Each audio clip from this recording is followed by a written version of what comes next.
और बड़ा ही ज़बरदस्त मुकाबला है आज इस्लामाबाद यूनाइटेड और कोयटा ग्लैडिएटर्स के दरमियान, और जिस पर हम बार बार कह रहे हैं कि इस्लामाबाद को जल्दी अपनी गलतियों पे काबू पाना होगा। कल के मैच में बात हो रही थी, तो शाहिद साहब मैं जानना चाहूँगा, अब आपको वो थोड़ी बहुत खुशी जो आप चाह रहे थे कि मिले कोई यंगस्टर ऐसा खेले, तो मास सदाकत ने डेब्यू पे सदाकत का तो हम शुरू से नाम ले रहे थे, 50 ने भी नाम लिया और ये 2022 का अंडर 19 वर्ल्ड कप खेला था। अभी चैंपियंस T20 जो कप हुआ था उसमें भी 3rd या 4th नंबर पे था।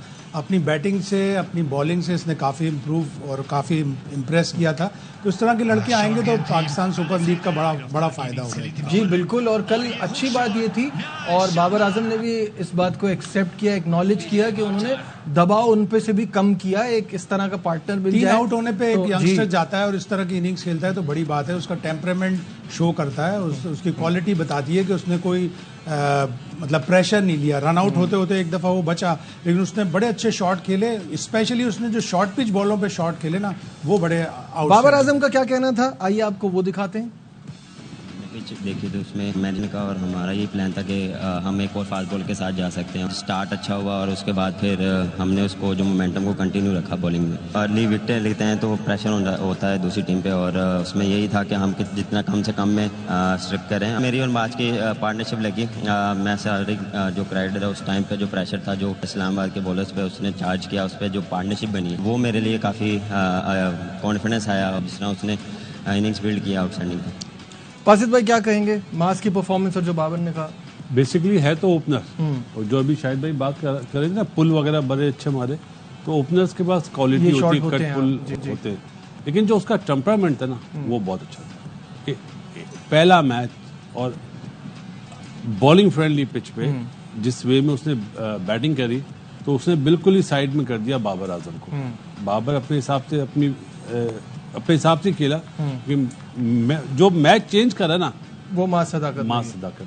ये मैच आप पेशावर ज़ल्मी 16.4 बॉल में जीता है, वरना फिर ये 19वें ओवर में जीतना पड़ता है उसको। बिल्कुल ठीक है, ले दे के फिर बात वहीं आ जाती है कि रन्स कम थे तो ये पॉसिबल हो पाया, वरना वो फिर भी फंस सकते थे। तो क्या इसके लिए भी तैयारी रखनी है आगे क्रंच मैचेस में?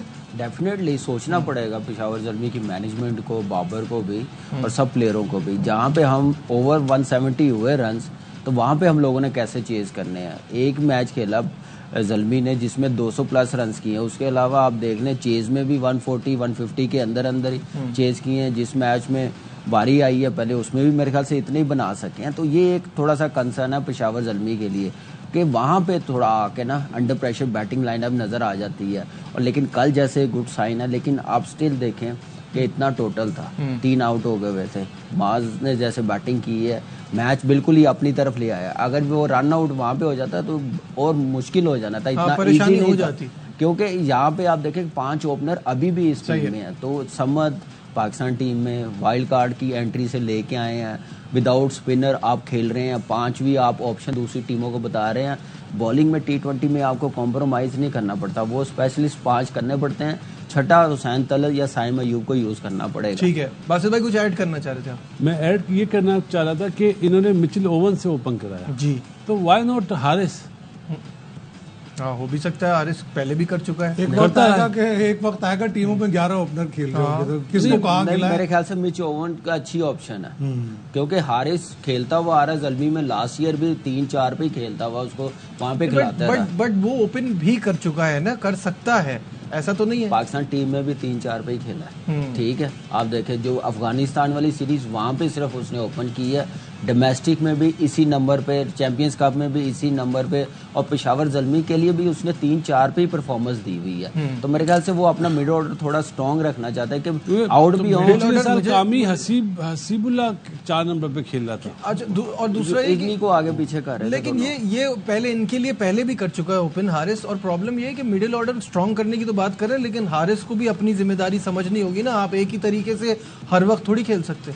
असल में इजाजत है? जी जी जी जी, सबको पता चल गया ओपनर तो सेट हो चुके हैं, इसीलिए बाबर नंबर 3 पे खेला। सही है, हारिस नंबर 4 पे आ रहा है। अब जगह जो खाली है ना वो मिडिल ऑर्डर में। देखे ना ड्राफ्टिंग में लोगों ने वेरी गुड ड्राफ्टिंग में लोगों ने इतने ओपनर्स उठा लिए कि आप ओपनर 3-3 4-4 खिला रहे हैं, लेकिन आपने तैयब ताहिर को नहीं खिलाया। एक ही मैच उसको खिलाया, उसमें भी उसकी बैटिंग नहीं आई। लेकिन मजे की बात यह है कि यही बाबर आजम जब पाकिस्तान के लिए या इवन फॉर दैट मैटर एक जमाने में कराची किंग के लिए इनको नंबर 3 पे आने के लिए कहा जाता था तो ये बिल्कुल नहीं मानते थे, ये थॉट ही रिजेक्ट हो जाती थी। अब जब आपके पास ओपनर्स के अच्छे ऑप्शन आ रहे हैं तो जैसे कुछ दिन पहले कामरान ने कहा था कि अब तो इस पोजीशन पे तो हर किसी को मानना ही पड़ेगा, तो 3 पर आ ये वैसे हफीज ने करा नंबर 3 पे जो है ना, हफीज इसको लाया मेरे ख्याल है न्यूजीलैंड सीरीज 2024 न्यूजीलैंड, हाँ वहां से 3 नंबर पे आया।